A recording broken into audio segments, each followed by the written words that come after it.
wabarakatuh. Perkenalkan, nama saya Nurida. Saya dari kelas 2B Kebidanan. Di sini saya akan sedikit menjelaskan tentang asuhan kebidanan kehamilan. Yang pertama ada faktor-faktor yang mempengaruhi kehamilan. Ada 3 faktor yang mempengaruhi kehamilan. Yang pertama ada faktor fisik, yang kedua ada faktor psikologis, dan yang ketiga ada faktor yang mempengaruhi sosial budaya dan ekonomi. Yang pertama ada faktor fisik. Faktor fisik seorang ibu hamil dipengaruhi oleh status kesehatan dan status gizi ibu tersebut. Status kesehatan dan penyakit atau komplikasi akibat vaksin kehamilan, contohnya seperti leukemiosis, garis daring, kemudian ada kelainan kehamilan, kehamilan ekstensif, kelainan plasenta atau janin, perdarahan antarlaki, dan ada penyakit atau kelainan yang tidak langsung berhubungan dengan kehamilan. Yang pertama ada penyakit atau kelainan alat kandungan, varises vulva, adenovirus vulva, diamatoma vulva, peradangan, penyakit kardiovaskular, penyakit darah atau leukemia atau hemofilia, penyakit saluran nafas, penyakit herpes, penyakit ginjal, penyakit endokrin. Kemudian di sini ada status gizi. Kebutuhan gizi pada ibu hamil secara garis besar ada asam folat. Minimal pemberian suplemen asam folat dimulai dari 2 bulan sebelum komplikasi dan berkelanjutan hingga 3 bulan pada pertama kehamilan. Dosis mempersembahkan asam folat untuk preventif adalah 300 mikrogram atau 0,5 sampai 0,8 miligram. Kemudian di sini ada energi. Kebutuhan energi ibu hamil adalah 285 kalori untuk proses tumbuh kembang janin dan pertumbuhan tubuh ibu. Kemudian ada protein. Pembentukan jaringan baru dari janin dan tubuh ibu dibutuhkan protein sebesar 910 gram. Dalam 6 bulan terakhir kehamilan dibutuhkan tambahan 12 gram protein sehari untuk ibu hamil. Kemudian di sini ada zat besi, membangun kadar besi, sintesis sel darah merah dan sintesa darah otot. Minimal ibu hamil memakan 90 tablet zat besi selama kehamilan.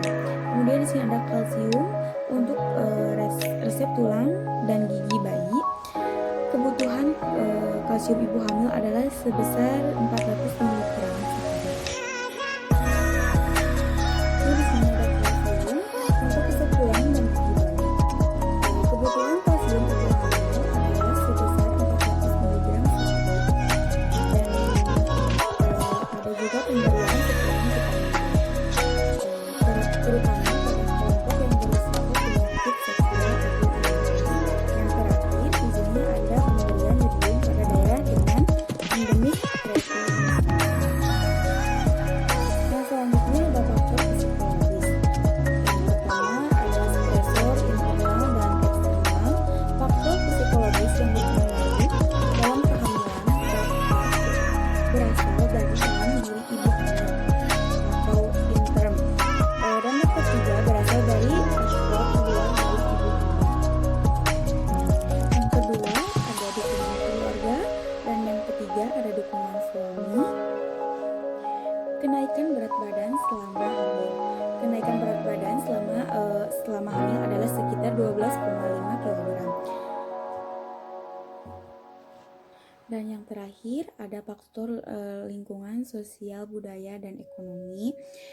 Salah satu contohnya kebiasaan minum jambu, mitos, aktivitas seksual, pekerjaan atau aktivitas sehari-hari, senam hamil atau propol, dan kehamilan di luar nikah atau kehamilan yang tidak diinginkan. Materi selanjutnya yaitu kebutuhan psikologis pada ibu hamil trimester 1, 2, dan 3. Kehamilan merupakan krisis bagi kehidupan keluarga yang dapat diikuti dengan stres dan kecemasan, perubahan dan adaptasi selama kehamilan. Tidak hanya dirasakan ibu tetapi oleh seluruh anggota keluarga. Oleh karena itu, selama kehamilan seluruh anggota keluarganya harus terlibat tentunya suami. Salah satu contoh kebutuhan psikologis pada ibu hamil trimester 1, 2, dan 3. Yang pertama ada support suami, support dari tenaga kesehatan. Yang ketiga ada rasa aman dan nyaman selama kehamilan. Dan yang keempat ada persiapan menjadi orang tua. Dan yang terakhir ada persiapan sibling. Dukungan yang harus diberikan pada ibu hamil trimester 1, 2, dan 3 yaitu suami, keluarga, dan lingkungan. Metode selanjutnya adalah polyhydramnion dan oligohydramnion. Polyhydramnion merupakan peningkatan pada hormon dari volume cairan amnion. Peningkatan volume cairan amnion dapat didiagnosa biasanya dalam masa trimester 2 atau 3. Penyebab polyhydramnion yang pertama ada infeksi selama kehamilan, seperti misalnya toxoplasma atau rubella. Yang kedua ada ibu hamil mengidap diabetes. Yang ketiga ada ketidakcocokan darah antara ibu dan bayi. Yang keempat ada gangguan kesehatan pada janin. Yang kelima ada sindrom transfusi kembar. Yang keenam ada janin mengalami gangguan jantung. Yang ketujuh ada kurangnya sel darah merah pada janin. Yang kedelapan ada kehamilan kembar. Yang terakhir adalah masalah pada plasenta atau kondisi kromosom yang utuh. Tanda dan gejala polyhydramnion yang pertama ada kesulitan bernapas, misalnya tersendat-sendat atau napas pendek. Kemudian ada dinding perut yang membesar. Terkadang perut bisa jauh lebih besar sehingga ibu tidak bisa merasakan gerakan janin. Dan selanjutnya ada rahim terasa tidak nyaman atau terjadi kontraksi. Kemudian ada janin berada dalam posisi yang tidak baik seperti sungsang. Yang terakhir ada selain gejala tersebut, polyhydramnion tersebut cenderung memburuk gejala kehamilan. Misalnya gangguan pencernaan, nyeri ulu hati, konstipasi, tungkai, muntah, pelebaran pembuluh darah, atau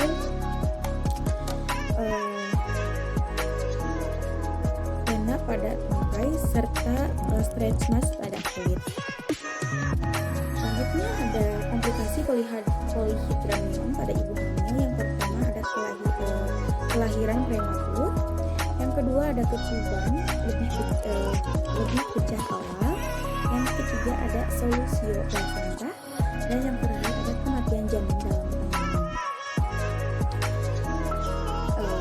Selanjutnya ada definisi oligohydramnion. Polyhydramnion adalah air ketuban kurang dari 500 ml.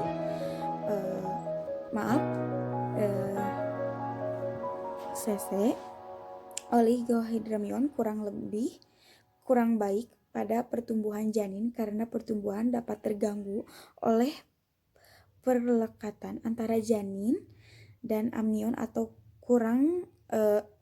karena janin mengalami tekanan dinding rahim.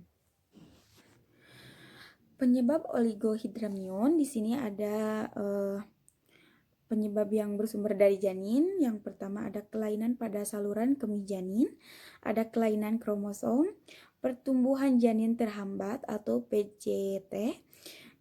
Kemudian ada janin menelan cairan amnion secara berlebihan. Terus di sini ada juga penyebab yang bersumber dari kehamilan. Yang pertama ada membran amnion pecah. Yang kedua ada insufisiensi plasenta. Ada kehamilan postpartum. Dan yang terakhir ada terapi obat tertentu. Kemudian ada gejala polyhydramnion. Yang pertama ada tinggi pundus uteri lebih rendah dari usia kehamilan. Seperti perut lebih kecil. Yang kedua ada bunyi detak jantung janin mulai terdengar sejak bulan kelima. Yang terakhir ada ibu merasakan nyeri ketika bayi bergerak. Selanjutnya ada komplikasi oligohydramnion. Yang pertama dari sumber maternal sebagai persalinannya dilakukan dengan indikasi dan persalinan dilakukan dengan tindakan seksio secaria. Dan yang terakhir ada komplikasi terhadap janinnya. Materi selanjutnya di sini ada kehamilan gemeli atau kehamilan ganda. Pengertian kehamilan gemeli atau kehamilan ganda, yang pertama, kehamilan kembar adalah salah satu kehamilan dengan 2 janin atau lebih. Kemudian ada kehamilan ganda adalah bila proses fertilisasi menghasilkan janin lebih dari 1. Kehamilan ganda merupakan di mana tempat 2 atau lebih embrio atau janin sekaligus. Kehamilan ganda terjadi apabila 2 atau lebih ovum dilepaskan dan dibuahi, atau bila 1 ovum yang dibuahi membelah secara dini sehingga membentuk 2 embrio yang sama pada stadium masa sel dalam atau lebih awal.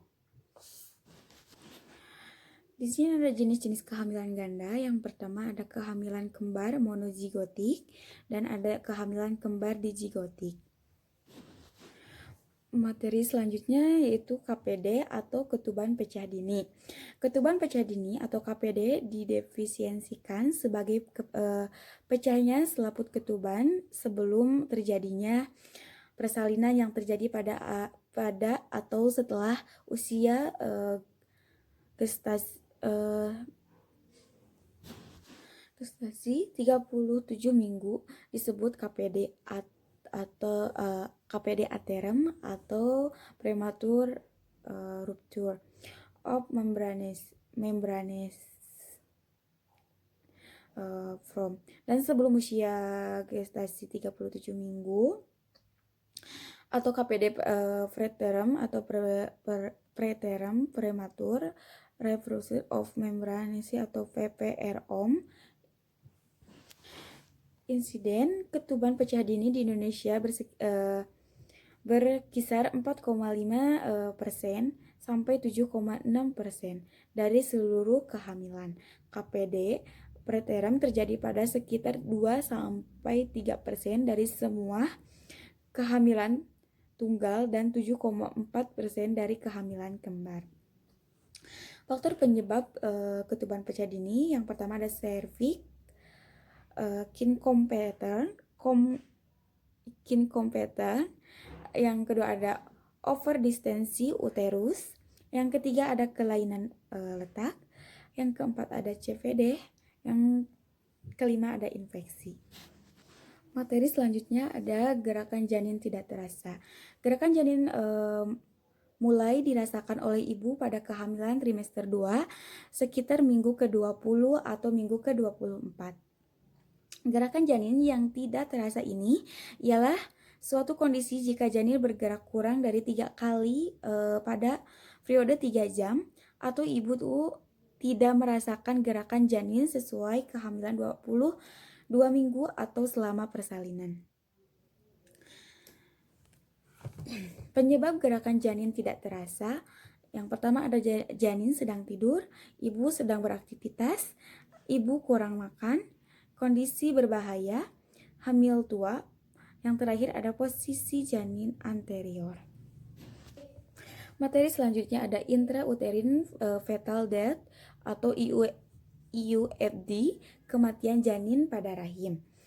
Intrauterine fetal death atau IUFD adalah kematian janin dalam kehamilan sebelumnya terjadi proses persalinan pada usia kehamilan 28 minggu ke atas atau berat badan janin lebih dari 100 gram. Kematian janin dalam kandungan adalah keadaan tidak adanya tanda-tanda kehidupan janin dalam kandungan. Faktor penyebab ada diabetes, kemudian ada riwayat melahirkan atau bayi makrosomia, yang ketiga ada obesitas pada ibu, yang keempat ada multifasitas, ada bayi lewat bulan, usia ibu, faktor genetik atau peningkatan berat badan ibu hamil, memiliki rasa hispatik atau orang kulit putih, kecukupan gizi atau hipersulinemia janin, dan terakhir ada ginatisme fetal. Materi selanjutnya ada pertumbuhan janin terhambat atau IUGR. Definisi menurut WHO 1969, janin yang mengalami pertumbuhan yang terhambat adalah janin yang mengalami kegagalan dalam mencapai berat standar atau ukuran standar yang sesuai dengan usia kehamilannya. Pertumbuhan janin terhambat atau intrauterine growth restriction adalah suatu keadaan di mana terjadi gangguan nutrisi dan pertumbuhan janin yang mengakibatkan berat badan lahir di bawah batasan tertentu di usia kehamilannya. Yang selanjutnya ada asuhan kehamilan kunjungan awal. Di sini ada tujuan kunjungan, pemantauan dan pengawasan kesejahteraan ibu dan janin. Yang pertama ada mengkaji tingkat kesehatan, menetapkan catatan dasar standar pembandingan kemajuan kehamilan, identitas faktor resiko, diskuasi kehamilan yang sedang berlangsung, nasihat perawatan saat hamil, membina hubungan saling percaya. Riwayat kesehatan anamnesa. Di sini ada tujuan, biodata, riwayat kesehatan sekarang, riwayat kebidanan yang lalu, riwayat kesehatan dahulu atau sekarang, riwayat kesehatan keluarga, riwayat sosial ekonomi, dan di sini ada pemeriksaan fisik laboratorium, pemeriksaan fisik umum,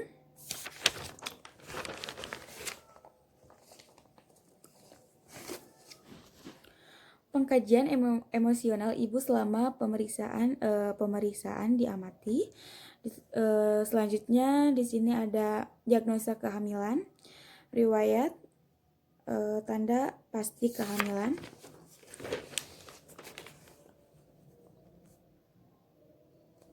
Ada juga di sini pemeriksaan fisik.